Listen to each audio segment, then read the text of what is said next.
Are you ready now?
Welcome to Diabolical Souls Presents. We got a day stream. Look at this. We're doing an interview during the day. This is going to be awesome. I'm looking forward to this. Been talking to my guest backstage, and I'm really, really looking to get into this conversation. But before we get into anything, I want to just quickly ask everyone that you hit that like button, leave a comment, subscribe, not just to me, but to my guest, Alain Seguin, who's going to be coming on right away. And you know what? This is going to be great. So Alain Seguin is the guest. Before we get into it, I just want to quickly talk about some of the stuff that this gentleman's worked on. He's working on Animaniacs. He's worked on Looney Tunes. He's worked on Space Jam. He's worked on Bob's Burgers, the movie, Disenchanted, Yeah, and Zook. He probably will correct me. The Percy Jackson and Olympians. He apparently has worked on. He has a book out, 52 Tips for Animators. He has his own channel. He has a kick-ass video on there that he's actually two, a Batman and a Conan the Samiran video.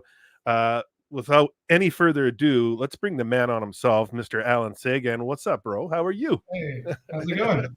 Good. I'm excited because we're going to talk animation with a legit animator who's done some phenomenal work. So first of all, how's it going? How's the, you're soaking it all in from that Conan Samiran video that you put out on your channel? It's going super well because your intro is everything I love about life. Shere Khan and Aladdin and Incredibles. It's like I gotta watch your intro forever. Yeah, the Conan thing is like, I was super surprised. I just made a little film on my own with Julie Kuchline, who's my girlfriend, did 3 shots, and I'm like, oh, whatever, it's for fun. And then 500,000 views, and I'm like, what is going on? So it's more attention than I usually get working behind my screen and doing my animation, So it's really fun. Dude, we're gonna get into that. but first I want to get into knowing you and how you began and your, how you started off getting into animation. Like, when did you start getting into the love of animation? So, yeah, the first question is like, how did you get into animation? What was your first love? Yeah, so it's funny because I grew up like any kid watching cartoons, right? Looney Tunes definitely was always something I looked forward to when I was growing up. But then it was like high school, and I'm the one artist in the high school. I'm sure everybody that draws is familiar with that position, right? And then I'm like, okay, do I do this for a living or what? So I went to see Aladdin in the movie theaters. I was with my buddy, and I'm like, of course, in awe of the animation. And my buddy gets up at the whole new world because like, this is too cheesy. He gets up and leaves the theater, and I'm like, are you crazy? And then he came back, but it's like as soon as Jafar gets the powers of the genie and he starts to manipulate the cosmos, right? I'm like, how am I not going to participate in being able to do something like this in my life? So I jumped into animation after high school, and I couldn't get out of it. It's just the ability to do whatever you want when you're animating, and to improve on a skill is very hard to do, right? Like it's nothing like I'm 25 years in now, and it's still tough. So that's a good thing.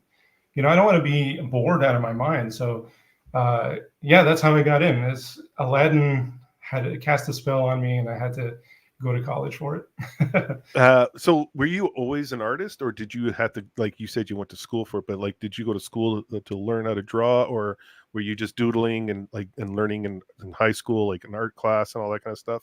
Yeah, I was, I think, because my brother's also an artist, right? He works at Warner Brothers in Montreal for games. Okay. So growing up, he was always drawing, and I would learn from him, right? So it's kind of like on his coattails for quite a while, and then so I was okay, as much as a high school artist is, and then I'm doing drawings for everybody, whether they like it or not, and it's like I can't get away from it because when you're decently good at it, you stick to it, right? Like I'm sure it's the same for musicians or athletes. It's like, wait, hold on, I got a thing here. So I do want to talk about talent versus skill, though, because I guess I have a nugget of talent, but skill is important because people are going to say, oh, you're talented. I could never do that. But I think that with enough practice, anybody could hone a skill. You know what I mean? Like, so I think talent is overused. So it's just practice. It's like we put in thousands of hours of practice, and that's why we're actually good at something. So by the time I hit college, I was okay, but I was just part of the crew at the college. It's like I wasn't any better or any worse.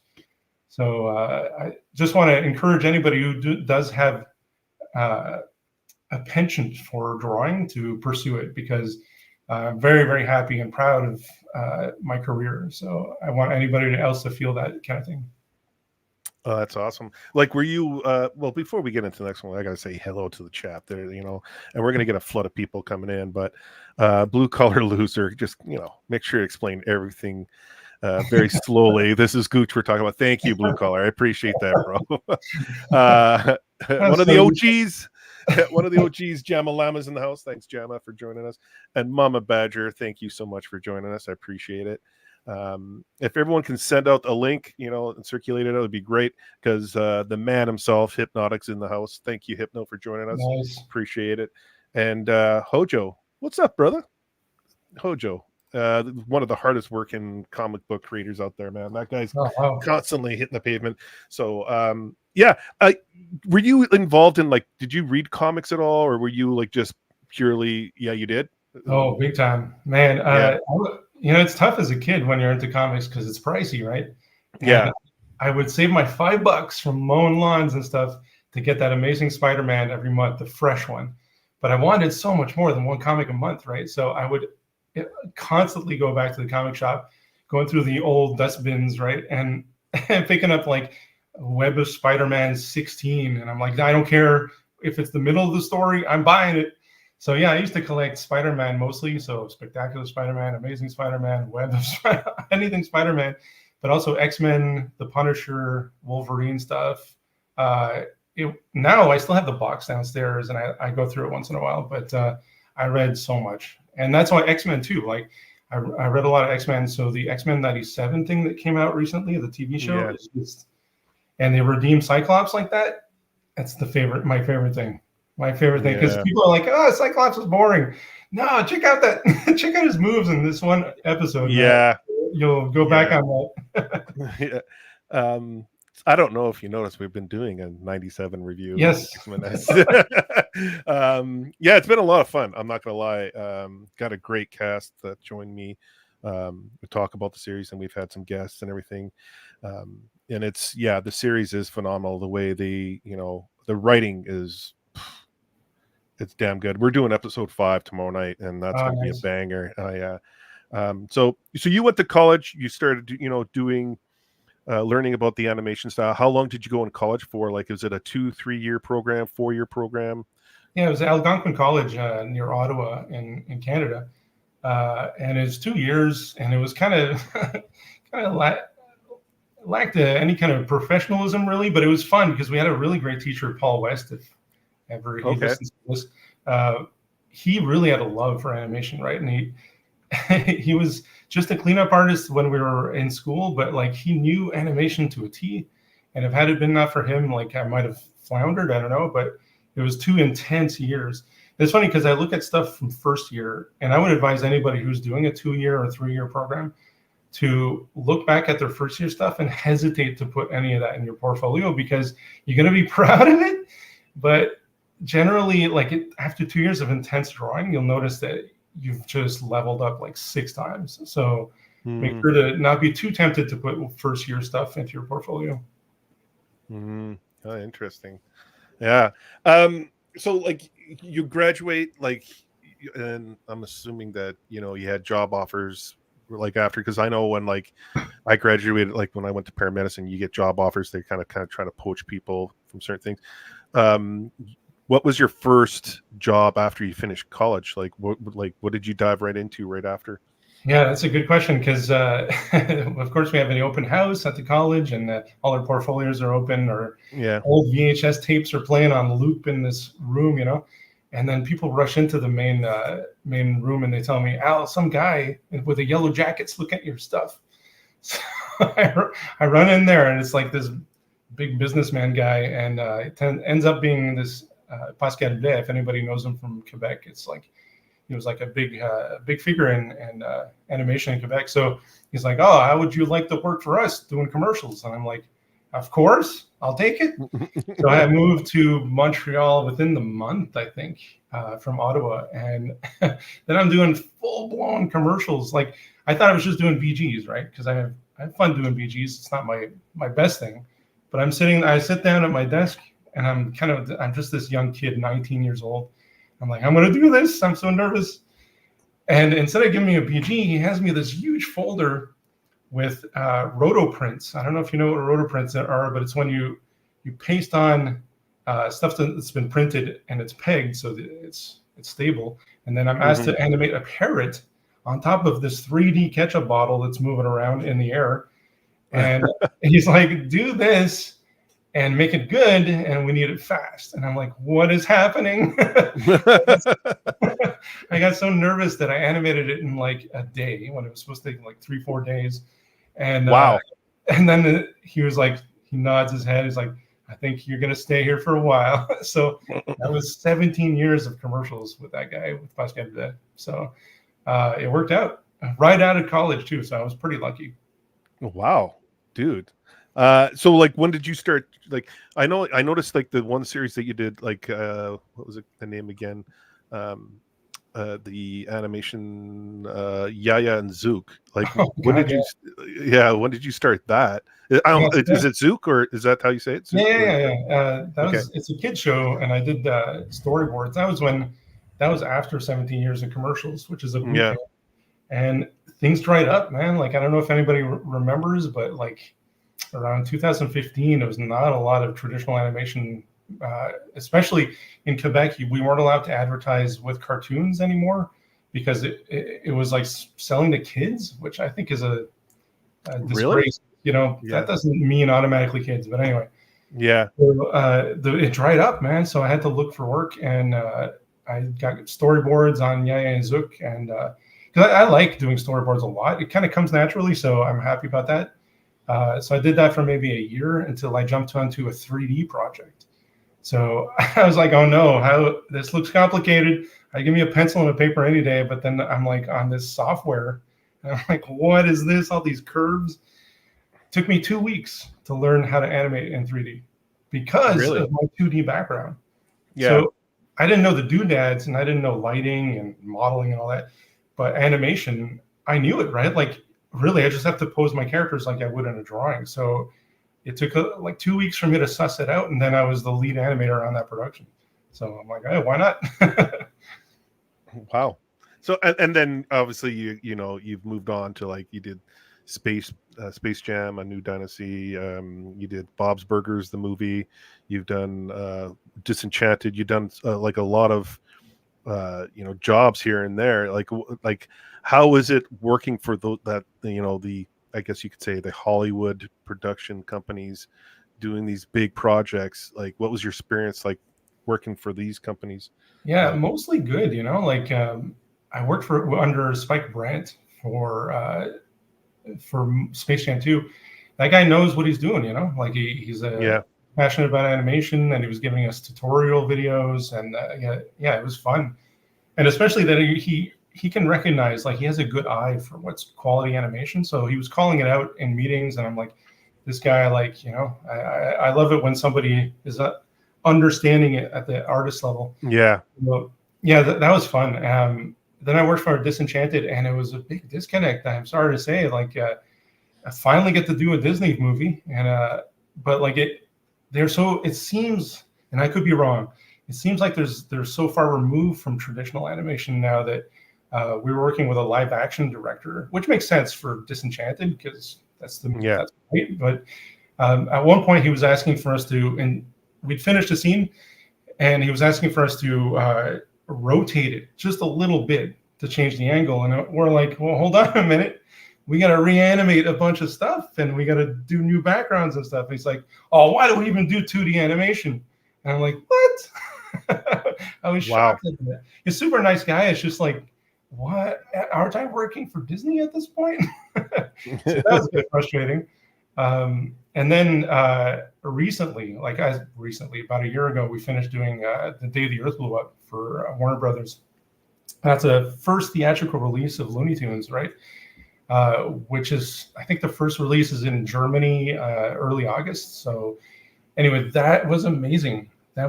Peter Braungart, like I've heard him in meetings. This guy is he's animated himself. He just wants it to be so good. And The Day the Earth Blew Up is probably one of my favorite projects to have worked on. We were allowed to just flex our animation muscles, and it's hard, right? Because it's like, sometimes we're a little stiff because we don't get a constant work, but working on this, it was a treasure. So if anybody is hesitating to go see The Day the Earth Blew Up when it finally arrives in Canada or US, just go, because I think this could spawn a new wave of traditional animation, because it's such a good movie. Not only the animation, but it's funny as hell. I mean, the gags are never stopping. I don't know if you've heard how Annecy received it. Do you remember hearing anything about that? No, I haven't heard anything about it. I know a lot of people that love Animaniacs. So when it does hit here, I know a group of people that are definitely going to go see it. I haven't heard anything about it, to be honest. Annecy, it was a huge hit. The whole audience was on board. It was like uproarious laughter. There was a lot of, I think Variety put out an article, and IGN of all people put 9 out of 10. So I mean, it's already kind of vetted. So as soon as it hits the screens, man, this is going to be a sensation, I think. Oh, that's awesome! I'm looking forward to that.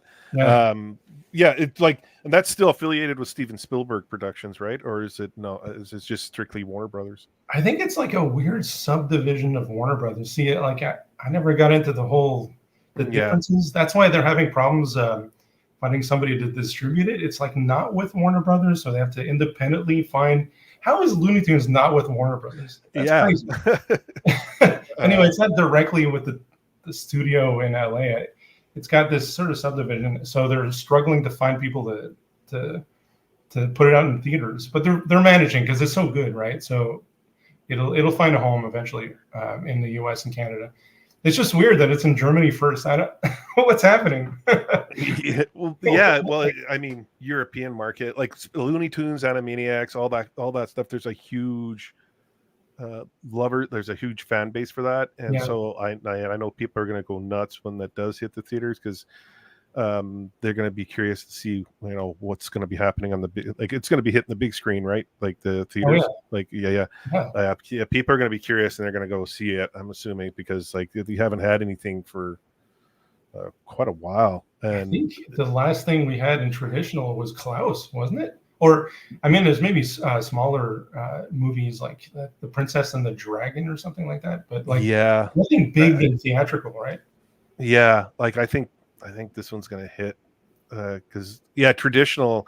We were talking about it back in the backstage. Traditional is the way to go. 2D animation is just. I have such a love for it. Like we talked about Ralph Bakshi. I know you have a big love for Bakshi and Don Bluth, and like you love Secret of Nim. You talked about how that you didn't realize you could do dark animation with that. So I'll let you talk about it, like your experience with like Secret of Nim and like these legendary animators back in the day, and the love for 2D animation. So like it's all on you. Yeah. It's funny that we think Secret of Nim is dark. I mean, has some tones and stuff, and there's a lawnmower scene where you're like, ooh. But anyway, it is considered dark. I don't understand the divide. Like, why is animation supposed to be for kids? That has always baffled me. And I remember my girlfriend has a story where she sat down at a kid's birthday party or something, and she was just 10 years old. And they put in Secret of Nim thinking, oh, okay, here's a cute Disney cartoon. They have no idea that there's other companies in Disney. And they put it in, and it's playing. And then Julie is riveted because she's an animator now. So she's like, oh, this is so cool. But like a lot of the kids started drifting away, and they're like, oh, it's kind of scary. And then the mom walks in and sees just Julie watching it. And she's like, what is this? And I think it was like a Nicodemus shot, where he's got these glowy eyes and he's mysterious. Well, it's too scary. So they turned off the VHS, and Julie's like, oh. But yeah, so I think I watched it when I was young too. And you're like, oh, it's so expressive. The thing that Don Bluth does with the mouths, the way the lip sync goes, I don't think that's ever been found in Disney animation. I don't think that's ever been found in a lot of other animation. Just this super stretch and squash expressive-ness.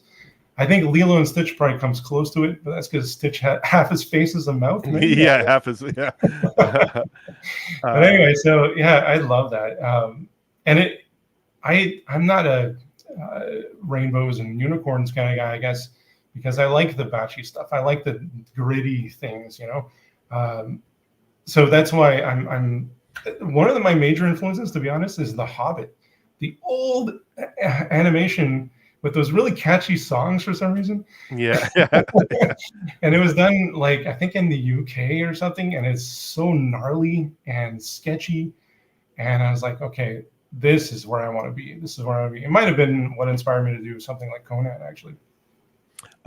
We have a question from someone in the chat here, but talking about the 2D back then, there's just something about the 2D animation back then that just drew out a lot more emotion. It was like it had more of a grit to it. I always say grit because it brought you into that world. Like the 3D CG stuff is good. Like when we're talking about like we did Blue Eyed Samurai and we've got Arcane, which are like the writing for those animated series are phenomenal, and the animation's really cool. But like when you talk about like Bakshi or Ninja Scroll with Ninja Scroll, Ninja Scroll, or like we did Akira, like those kind of like you are like in that world, like you just because it just pulls you in, like it's just the animation style. So but there is someone here that has a question, Vinzinger here. I want to ask Alan, how does he feel about anime and manga being more successful than American comic books and animation? Yeah, so I actually am. I don't consume a lot of anime. It's like you said. I like a Vampire Hunter D Bloodlust. I like Akira. I like the gnarly old school stuff.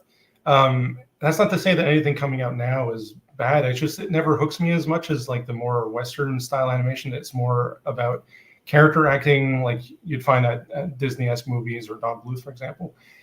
But I'm happy that it's happening because two things. One, it's appealing to adults, and like we need to get over the fact that animation is just for kids in North America here, because that's ridiculous. And two, it's keeping 2D alive. Like I'm half tempted to go over to Japan and ask them if they have a job, because like, because right now even my studio is waiting for work. So it's like, what is going on? That's echoes of the writer strike and so on. But yeah, like I love the idea that they're kind of throwing it in the face of the Western studios, saying, look, traditional animation, adult content, come on, everybody. And that it's so successful is you got to speak with your money, right? So they're like, look. And so I'm really happy. I hope that wave comes over North America. And even I was talking to a producer the other day, and they say definitely Netflix is now looking for more adult stuff. So, and we're not just talking Heads and stuff and Simpsons type stuff, but like more gory, bloody, violent horror type stuff. So, yeah. Yeah, like we did a review. We did Scavengers Rain, which is yes, that's great. Based. Yeah. Very simple. And like, what are your thoughts on that animation? Because we always talk about it's very, very simple animated. It's got that. It's a heavy European style. It's got that French style, art style in it. And so I'm just curious in your thoughts on that if you watched it, because now like that got picked up by Netflix. Like HBO decided to cancel that, and they got pitched. Hopefully they do a season 2 because Vex is dying to watch another season of that series. But I'm just curious about your thoughts with that style and that animation.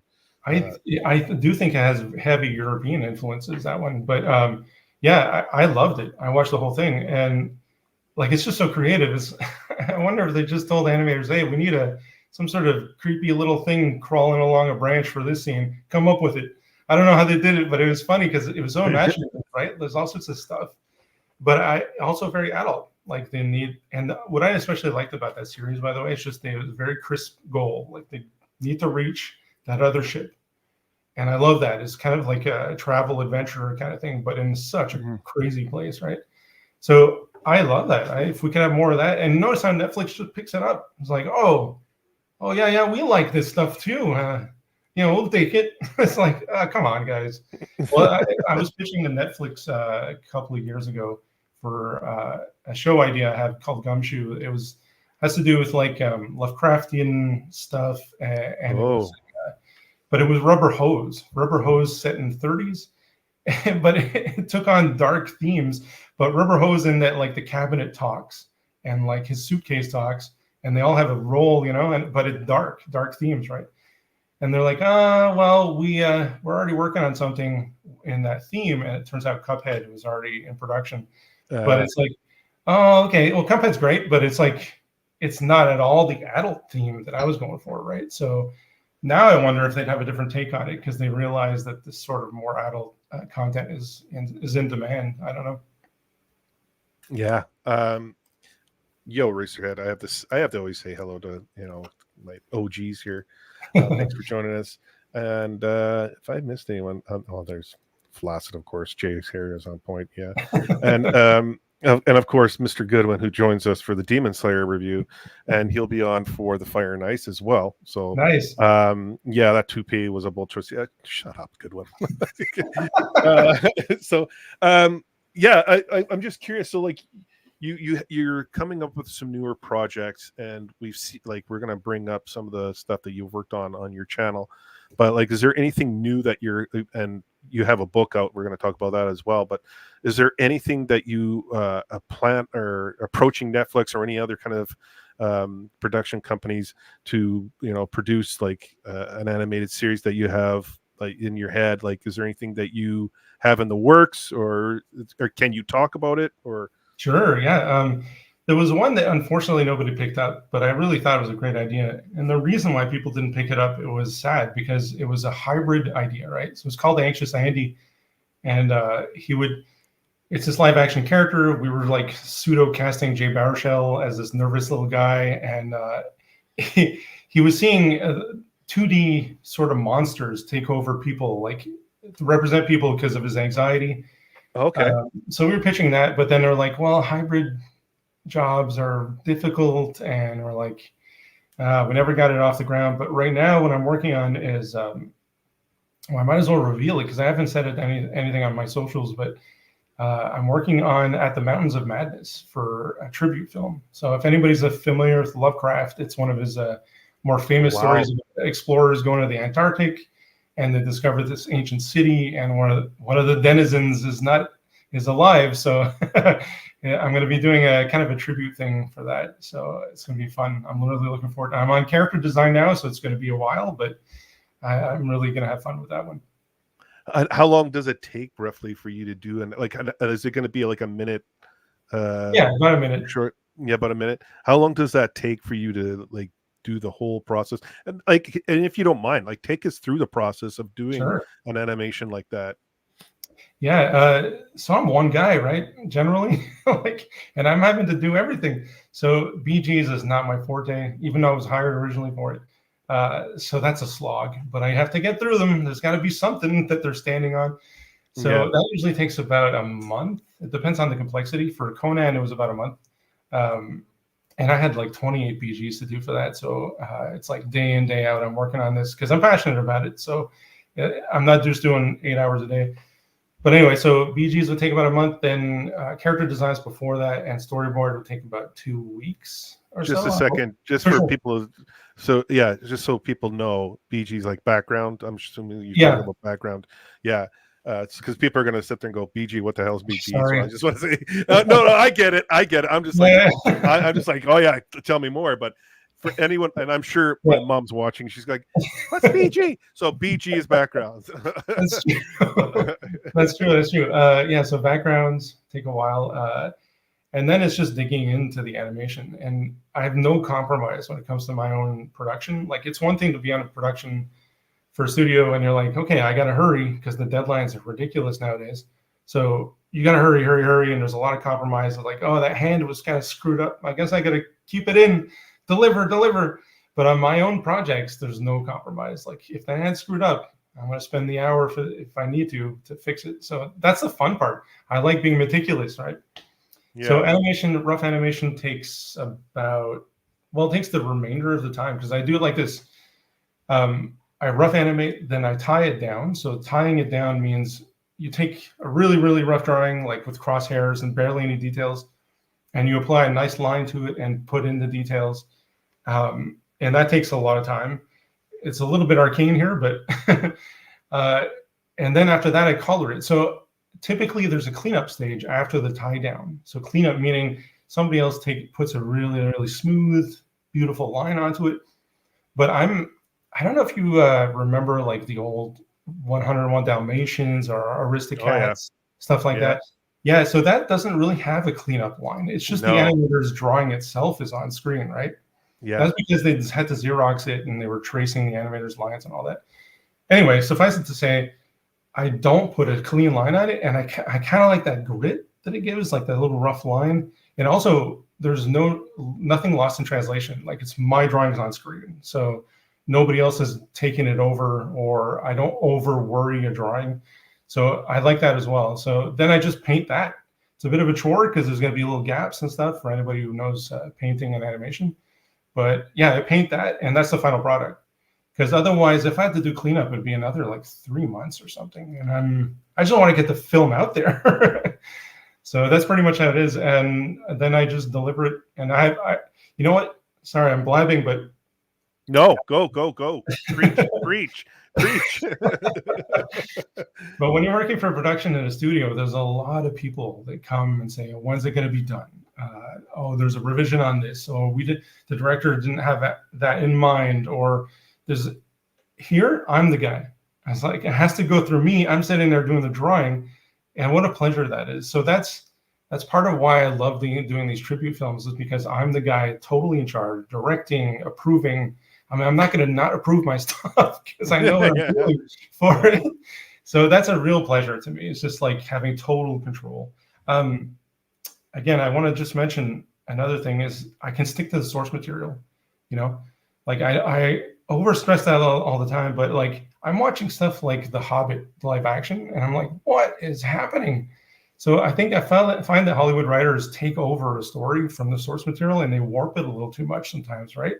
Or they add a character or they add a drama, and they're like, okay, it's all well and good that you have craft and that you're good at your job, but like you're really taking Tolkien and you're rewriting it. Like, what's going on, right? Yeah. So I'm not rewriting a Robert E. Howard when I do Conan. I'm going, no, there's a reason why it's 100 years old practically, and we're still following it, that we still love it and we still read it today because it's good. So how easy is it to just take that text and to literally translate it into animation? I mean, it's the easiest job when you think about it. Why would I want to rewrite all sorts of stuff, right? So that's what I'm going to do with Lovecraft too. But like, that boggles my mind, Gooch. I don't understand why people rewrite beautiful, like The Witcher had that problem. Yep. All sorts of shows are suffering from that sort of overworking the source material. Just stick to the source material. We all love it. Well, it's funny you mentioned that, because a lot of us have asked that question, and it's the transition from like a comic book or a novel or whatever to the live screen. So you're adapting a screenplay, right? But like when we talk about comics, especially, you got everything right there, and I get it. You can't. It's very static. You can't just take like your thumbnails from a comic and make an animation, right? Really? Like Maybe you have the Walkman did it. Yeah. Well, the beautiful thing is Bo DeMeo as a writer, and he was the lead of that team for X-Men '97. He took that Claremont series, and that's why people love it, because it's it's not exact, but it's actually improved the storyline. Everything's right there. Yeah, everything's right there. So it's not verbatim. And I asked him this, like, did you ever get the chance to talk to Claremont and everything? And he goes, A, he wasn't really allowed to, he didn't have time and all that. And B, he said like everything was laid out in front of him, like he didn't really have to, because Claremont's such a brilliant writer, like everything was right there, so he could adapt that and put it into this X-Men '97 series, which it's incredible. So like I totally agree with you. Like when we see stuff like She-Hulk, I mean, we sit there and shake our heads and we just like what is this? But I mean, that's what Hollywood is doing. They're doing their thing. Disney's doing their thing and trying to promote some kind of message, which is whatever. You do your thing, but don't blame the fans though. Like that's the thing. Fans love the stories for a reason. Like you said, it's dear to our hearts. That's how we became fans. We read it, we saw it, and we became fans of that. Don't take it and and put some other, I know. And like, I agree that Stephen King once said that going from his book to a movie is like taking a vase, shattering it, and then gluing it back together. So there's going to be some adaptation to be done. And like, if you look at Lord of the Rings, they didn't put Tom Bombadil, but I just reread Lord of the Rings a while ago, and it's like, okay, I get it. That guy's some goof. It has nothing to do with the real story, really. The whole story, and they're like, okay, I get it. Peter Jackson knew what he was doing when he didn't put Tom Bombadil in there. So there is something to be edited, but like, try to stick to it, because people love the source material, especially Robert E. Howard. That I don't know if you've ever read his prose, but like it is so powerful. I don't know if it was because it was pulp fiction back then. It was like the pulp for the magazines and newspapers, and it had to be really punchy. But it is such good prose. Same with Lovecraft. That guy knows how to weave a sentence, man. That's crazy. Yeah, and considered insane a lot of times. But we do have a fan in the house, Cyrus Bell. I don't think I've seen you on here. Just showed up. Excited to see you. So I've been following Alain Seguin for a little. Thanks for showing up. I appreciate it. Hit that subscribe button and the like button if you don't mind. But so like getting into a lot of this, like, because we're geeking out, and I'm fully on board to geek out and talk about this stuff. Let's talk about that Conan the Samiran, because we've mentioned it a couple times. I'm going to bring it up right away, but like, what drove you to do this little fan fiction film? Like, what was the need to do it? Because dude, it's a killer short. And what frame rate did you do that at as well? Yeah, so it's well, first off, it's on twos, so 24 frames a second on twos. Okay. But that's what's funny is like people are referring to Dragon's Lair, and they're talking about Don Bluth, comparing it to Don Bluth in the comments and stuff.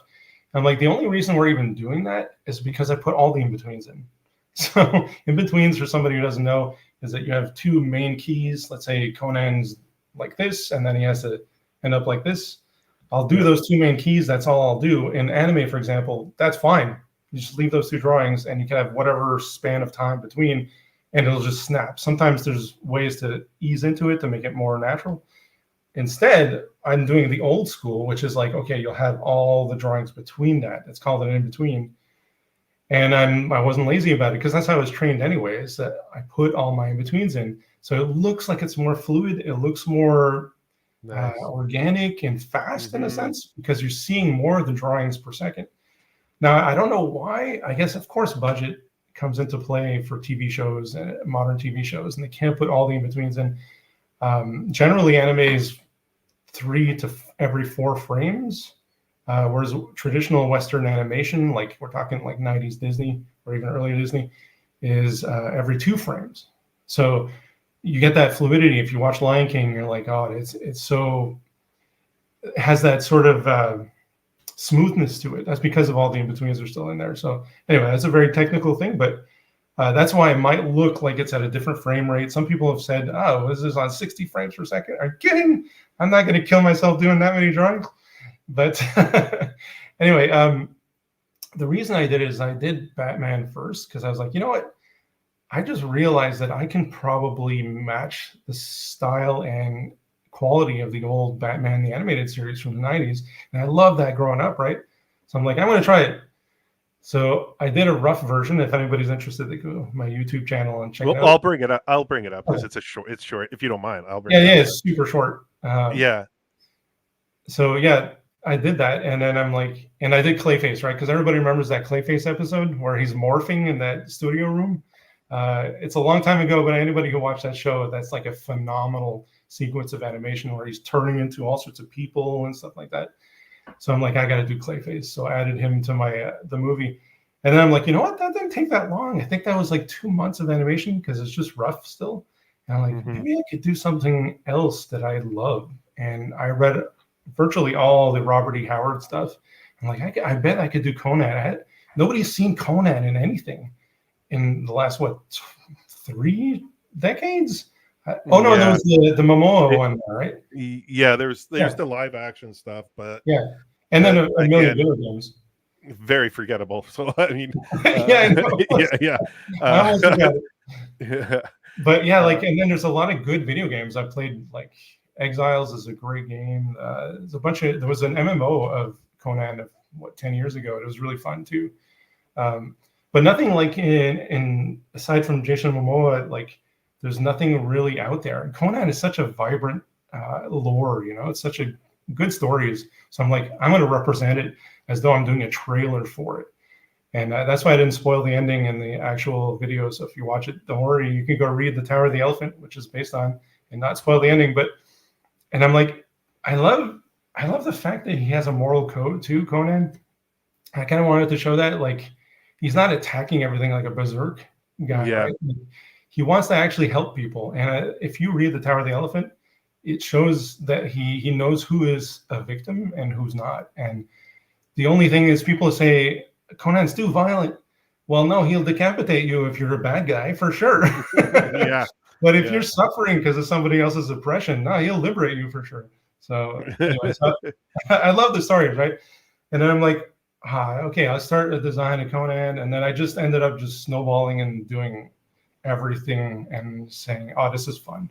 And my girlfriend walks up to me and she watches the sequence of animation. She's like, hey, you got something here. And I'm like, I think I do. So that's when I knew I had to finish it. Oh, it's awesome, dude. I watched that, and that's why I reached out. Like, oh, damn, I gotta talk to this guy. There is a question, Jen T Maxey, and She always comes with the word questions. Ellen, I can't really tell, but I think you mildly ginger. Does it creep you out that they're erasing gingers everywhere? I'm actually blonde. It must be the lighting, but yeah, what is going on with the gingers? It's like it seems like a methodical approach, and never mind that it's a mutant gene. So they're like, oh, it feels a little X-Men-y here. We're removing all the gingers. No, I'm blonde. I'm escaping it. Disney won't. So yeah, I'm going to bring up this Batman video that you've done, which again, incredible. It's not long. It's just a minute. Yeah, I'll put us up here, and so, and here we go. Tried to do that typical intro screen there that you always see.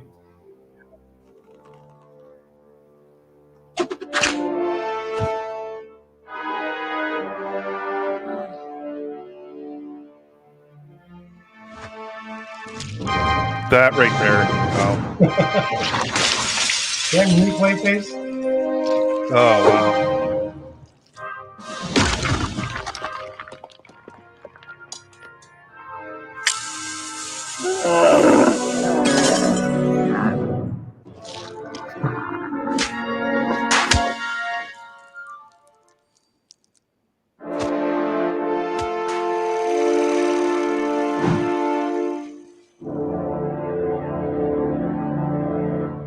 I'm just missing Bane climbing up the tower. I was like, oh no, I'm done. Yeah, that is awesome. Like, dude, well, they're doing the Cape Crusader, and I'm just curious. And I'm just curious about your thoughts, and I'll ask that after we do the Conan here. Sure. Let me just bring that one up. Right here. People, be ready for this, because this is like top tier awesomeness. This is Conan the Samiran by Alain Seguin, and the secret of the elephant tower. Why, any fool knows that Yana the priest dwells there with the great jewel men call the elephant's heart. That is the secret of his magic.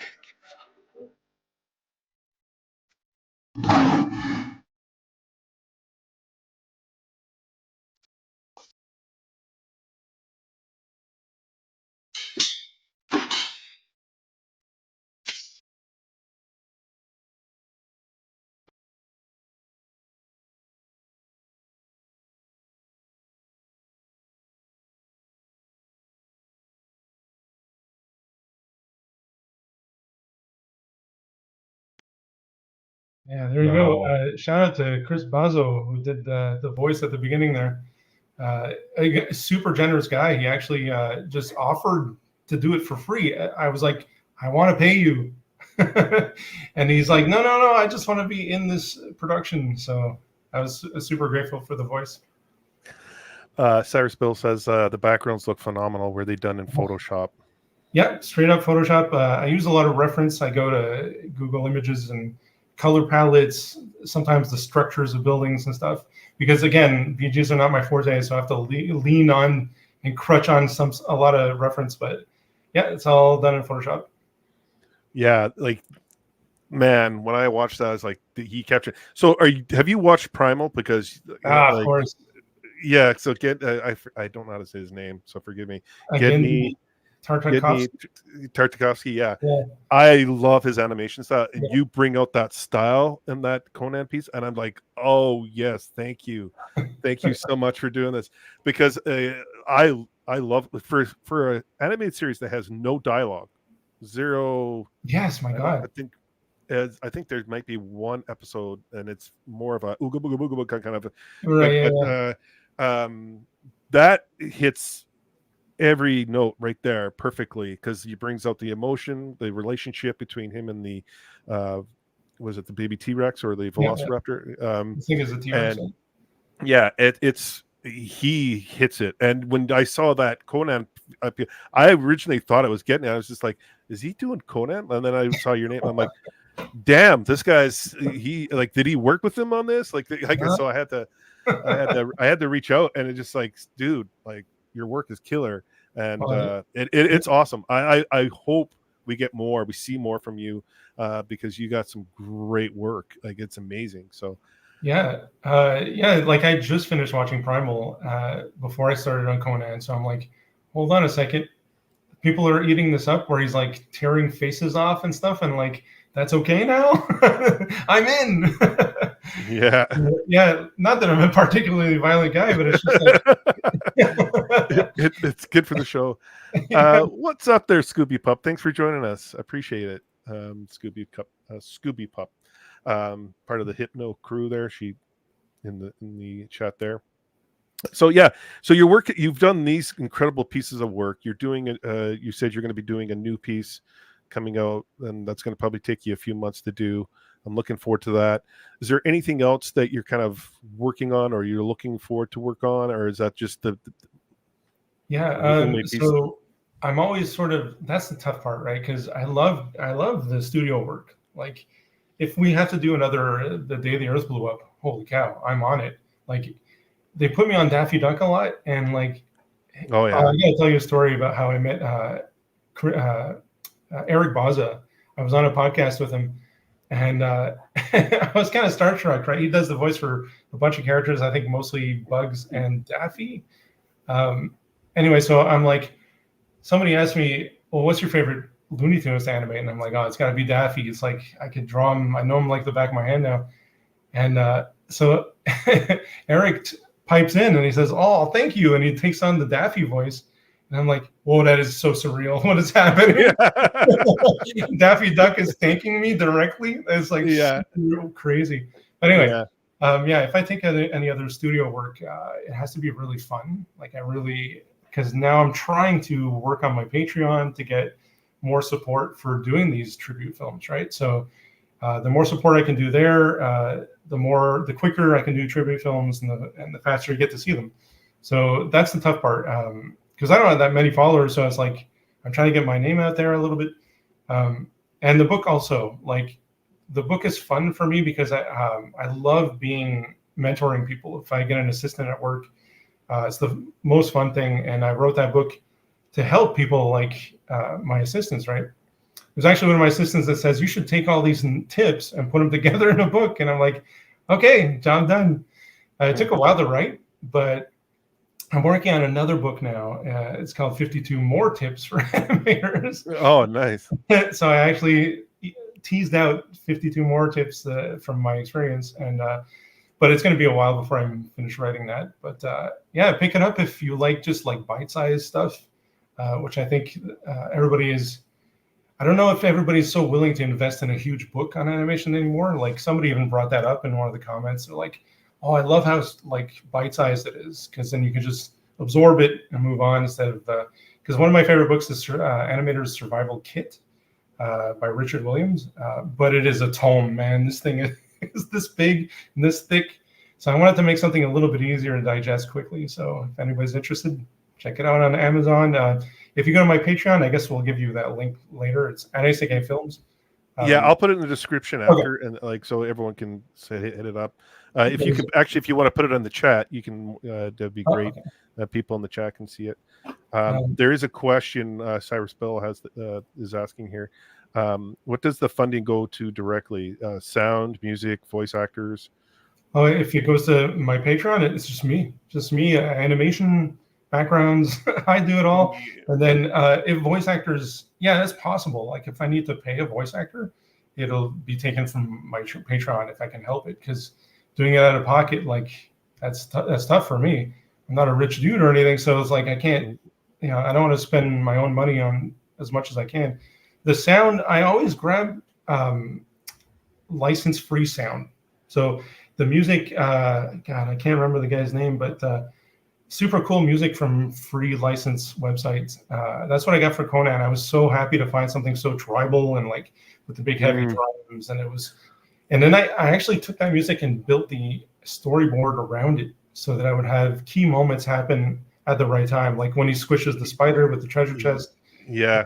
It's got this big sort of tingly sound. And so I kind of built it around it, sort of like they used to do with the old Looney Tunes when they would have an orchestra play, and then they kind of built a lot of the animation around it. So I would love to have custom music, but like I can't afford that. So I have to go to these sites.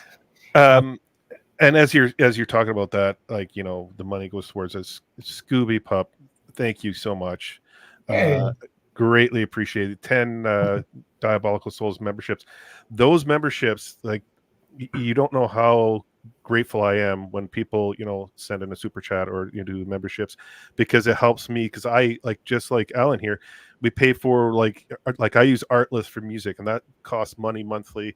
Then there's like your animation and all the other things that we even the StreamYard, like everything piles up monthly, the bills, and I have no money, like so when people buy memberships or send a super chat, I'm like extremely grateful.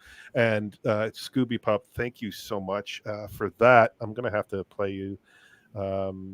Let's see what I got for you here. Let's I know I always like the wrong lever one, but yeah, let's do the wrong lever one. I love that one, so let's do that. Pull the lever, Kronk. Wrong Nice. Oh, Scooby, seriously, thank you so much. Another 10. What's going on? Thank you so much. I greatly appreciate it. Wow. Like, thank you. You're awesome. Another 10 memberships. Thank you so much. Well, I'm gonna have to give you another one. So let's give you this one. I love this. Is one of my favorite series. On my way to work, I hit a guy. Oh, that doesn't seem so bad. Every day this week. Oh. Yeah, Harvey Birdman. I love Harvey Birdman. Thank you so much, Scooby Pup. I greatly appreciate it. And so yeah, Cypress Bell. Thank you. Cool. Good to know. Yeah, like for like a lot of these YouTubers that they have like a following, or they're actually putting effort into the channel. You're paying for the music. You're paying for any kind of animation or like artwork, like supplies. I know for me, like I'm constantly buying pens and inks and stuff like that. You're paying for like everything for the channel. Like everything that I get goes towards the channel. And there's a lot of stuff that I'm excited to bring in. And I don't want to speak on Alan, but I'm assuming that's probably the same thing for you when it comes to the animation. Like for like clips, I use Clip Studio Art. You use Photoshop. So like that monthly is expensive, and it amounts to a lot. And I just had to buy a new Cintiq, and like that's a blow, man. It's $4,000. I'm like, what is going on? Yeah, I think the dream would be to be funded so that we can continue doing the things we love, right? So yeah, and bring it out to people that want to watch it and exactly. love it. So, but I strongly encourage everyone, if you're into animation and you want to learn about it, I buy this book, 52 Tips for Animators. Like, I'm going to buy this book because I want to get back into animation myself. And trust me, in the back studio, I'm going to start peppering Alan with some questions. Oh, yeah. Yeah. And also, for anyone moving forward, like Alan's going to be on for Fire and Ice as we review that movie on the 17th. So I'm looking forward to that, because having an animator talk about the style is going to be awesome. I did have a question though when you were talking about Conan, and when you're talking about you're doing old school, each frame you're doing like the movement, like they call it the smear technique as well. Like when you see the movement like a fastball or stuff like that. For people that are curious, and again, Mom, smear technique, if you can describe that for people and let them know what that is. Well, doing Looney Tunes, you'll see a lot of smears. My goodness, it's when something is going so fast that it creates kind of a blob. Oh, nice. Thank you. Jeez. Yeah. That's awesome. Yeah. I really appreciate that. So let's say like I'm throwing a punch, right? And it's going from my fist over here all the way over here, but you want it to go extremely quick. You'll have a blob of the color that goes in a streak like this. You'll see in anime a lot, but Looney Tunes definitely, they call it dry brushing because it looks kind of rough instead of like a solid piece. But anybody who's doing animation who hasn't tried a smear, do it, because it's so fun and it creates that cartoony feel. If you want a great example of smears, watch Cats Don't Dance. It's phenomenal. wow. Using that. Okay. So like you can pause it and see where they're doing it. Another note for the intense animators is never let a smear stay on screen more than one frame. We should feel a smear rather than ever really see it, because then it becomes this weird amorphous blob that you're like, what is that? Okay. So, yeah, just a little tip. There you go. I'm full of tips. Yeah. Yeah. Well, is there a few other tips? Like I'm sure you want to keep them for the book, but for the basic person that can like draw, and for people that are kind of curious, is like, what are a couple of the very basics that you can give out to people that are curious about animation? Yeah, if you're thinking of trying animation, find the basics. So there's something called Principles of Animation. I think there's 12 of them. Read The Illusion of Life by Disney, and it's the 9 Old Men, which I revere. But they talk about drag, overshoot, overlapping action, stretch and squash, obviously, and appeal. There's a ton, right? If you at least read about those and find out about those and try to shove them into your animation as much as possible, you'll be twice the animator as soon as you figure that out. It's like secrets, like our wizards and finding an old tome, and the secrets are there, so we can use them. It's crazy. So check out the Principles of Animation. Another thing that you can do to refine your chances to be an animator is to do a lot of life drawing. So life drawing is usually go to a studio and somebody disrobes and you can draw the anatomy and the posing, but you don't have to go to that extent if you don't want to. You could just load images on Google and like guy waiting by the bus, and then you sketch him. So do a lot of those, because then you're going to get a sense of weight, the proportion of anatomy, just drawing, because I think animation is more practice than people realize. So drawing. And another thing is start simple. So I remember a story when I was in college. They said it's called a nanny jam. So you have a box in the middle of the screen, and the teacher says you have to go from this box, do some animation, and return to the box, right? And I'm like, so people are doing like the box opens, a butterfly comes out, and then comes back in. Simple stuff. I'm like, I'm going to do an epic. So I have my box in the middle, and then a wizard comes out, and then some moat comes around, and he starts shooting at it, and it's taken forever. And he finally, I don't even remember the ending, and then it collapses, it becomes a box again. But it was so many drawings, and I'm like, do I really want to do animation? I'm like, 400 drawings. I'm like, oh, this is crazy. So start small. Do like a take, just so a character just reacts to something off screen, something very simple.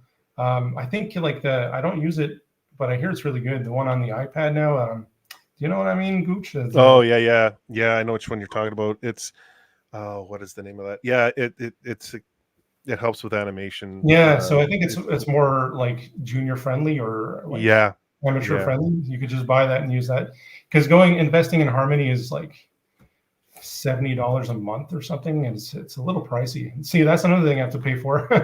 Photoshop, Harmony, my Cintiq, there's costs, so anyway. But yeah, so start simple, do something fun and cute. Sorry, I don't want to keep hammering. No, dude, it's you, dude. I told you, limelight is on you. But yeah, so take a character that you love. Like, let's say you liked, I learned on, I think her name was Roxanne from the Goofy movie. Okay, yeah. The character that you love, and then examine the model, redraw that character, and then animate that particular character while trying to stay faithful to the model. That'll actually start making you think about what it takes to be a professional animator, because I find the biggest flaw from juniors that come into the studio is that they can't stay with that model. They lose it along the way, and then like Bart Simpson becomes something else, and then he returns to Bart Simpson, So careful, because clients hate that. So it's fun to try to practice a known character that's well developed, so that way you can refine those skills. A couple comments here. First of all, I want to say a shout out to my brother, Dark Hour. Thanks. Dread brushing, that happens to me way more than often nowadays. And then he says he didn't know me because I've I'm always wearing a hat, so Yeah, everyone's talking about the hair. But Dark Hour says, if you need a guy to disrobe, I'm available, looking for work. I'm good. I don't need you, Dark Hour. I don't know about Alan, but I'm going good. to go with Gooch. I'm going to contact him privately. Yeah. Cyrus Bell says Procreate Dreams. That's it. That's it. Yeah. That's it. They also have that Lego stop motion. Even better. Yeah. Yeah, on there. So, yeah. So like, everyone, please go check out the book. And I'm going to bring it up again because this is, if you're into animation, you're going to want to definitely buy this book. This is 52 tips for animators on Amazon. And you have it on your Patreon as well. It's also right? on the Patreon, only in ebook form, but if you go to Amazon, you can get the paperback as well. Yeah, and if you want to put the Patreon link into the chat, and then I'll put it in the description as well. So yeah, I people go buy the book. We had about 2 or 3 people saying they're buying the book, so which is great. Thank you so much. So I'm just going to look it up officially. Yeah, and go check out his channel, by the way, on YouTube. Yeah. Let me bring that up because like, you want to catch these animations because they're phenomenal. My jaw dropped when I first saw it. So I'm just like, let me bring up the channel officially. Alain Seguin, go check it out. Alain Seguin 4003. Yeah, and I even have behind the scenes stuff on there. So if you're curious, I talk about this a little bit. Yeah, because like it's awesome. These two right here are just incredible, and I'm a huge Batman fan, and I loved Conan, and I'm just like, oh, this dude's hitting all the marks. Like, my God, like, it's a match made in heaven, man. That intro. Oh yeah, you know I'm in. Yeah. Is there anything else you want to quickly mention before we kind of close out? And well, there's one thing I want to thank you for, because you really get the working artists in, like, I know you had Magneto on, like the voice, and like it's career workers that don't really get the limelight a lot. So like I'm behind a desk at all times, so it's really fun to be able to talk about stuff like that. So I want to thank you for that, and keep doing that, because sometimes the big players get too much of the attention and the worker himself is ignored. So I appreciate it. Oh yeah, that's my goal. And again, thank you so much for coming on. We just became best friends in the back studio, by the way. So like, again, he's going to be on the Fire and Ice stream. So that's going to be a blast. Like, you can give us all your, insight to that. But yeah, like that's my goal, is to bring on some of these animators and even art concepts and workers, and bring them in the voice actors, because the voice actors don't really get the recognition either. No way, man. Talk about, and even the writers, like I know. Yes, writers. My God. Yeah, and bring them on and talk about the series, like that or the content that they're producing, because Hollywood likes to promote whatever, and because I appreciate it, especially. And we talked about this too, like in the back room, like the 2D animation. I just have a massive love for 2D animations. What I grew up on, like Bakshi, Bluth, who else is there? Like, I'm thinking of, there's one more in there that like I just grew up on these guys. Like, I remember seeing Fritz the Cat. As stupid of a movie that is, I'm watching all the animation. I'm watching how gritty that style is. Yeah. Like heavy metal. When you watch heavy metal, yes, another one. Like, we reviewed that as well. Like, I love the raw, it just pulls you into that environment, and I love 2D animation. So and for you to come on and talk about doing these like animation and going through the process and talking about your favorites and how tough it is for 3D and CG and all that kind of stuff, it's awesome. People love to hear about it, want to learn about it. And I thank you for coming on, to talk about this. And you'll be back. You'll be back. Yeah, that's going to be fun. Yeah, and Mama Badger said followed on X and on YouTube. There, you got another. Oh, you're the best, Mama Badger. Yeah, Mama Badger is the best. So yeah, closing out, anything you want to promote besides the book and all that, which we're going to put in the description. We promoted. Any you have anything up and coming besides being on Fire and Ice on the 17th? But is there anything else you want to discuss? Well, yeah. So anybody who's interested in the just my progress on my next film, the Lovecraft film, you can always check my Patreon. But also check out The Day the Earth Blew Up wherever you are in the world. Try to catch it, because I think this is the return to 2D. And not that I hate 3D or cutout or anything, but like it's old school and it looks awesome and it's so fun. So make sure to check out the Day the Earth Blew Up. Yeah, I'm looking forward to that one. And Zach, my brother, he's fellow Winnipegger. It proves that people don't need Disney and maybe never did. I know. Look at me. I'm doing my tribute films on my own. So I think we have more tools also as artists now. So it's great. Yeah. Everyone in the chat, thank you so much. For me, moving forward, I will be on a couple of 3 streams later today. I'm busy boy today. Tomorrow, come check it out. We're going to be doing X-Men 97 episode 5. Who knows who's going to be popping by for that episode. But we're going to be doing episode 5. That is a banger of an episode. You don't want to miss that one. Wednesday, we're going to be doing A Bug's Life. We've got quite the panel for that one. I'm looking forward to that, reviewing that one. Thursday, we're going to be doing, I have another interview with Andy Coyle, who's worked on a few Hilda on Netflix, and he's got this series, a horror animated series on his YouTube channel, which is fantastic as well. He brings in a really cool vibe of horror into animation, which I dig. And he's going to be on at 1 o'clock Eastern on Thursday. And then, of course, we're doing Demon Slayer episode 6 and 7 later that night. So come check it out. Alan, it was a blast, man. Thank you so much for coming on. So fun. Yeah, hell yeah. And so everyone in the chat, everyone out there, thank you so much. Please, if you can, go buy the man's book if you're into animation, or just buy it. Just send the guy some money. That doesn't hurt. But it's fun. So buy it because it's fun. 52 tips for animators. Go buy that. The subscription is going to be. Actually, let me just pull up one more time before we take off here. We got to promote this book. Go buy it if you're really into animation. This is going to help you out. Alan, he's on Twitter or X, whatever you want to call it.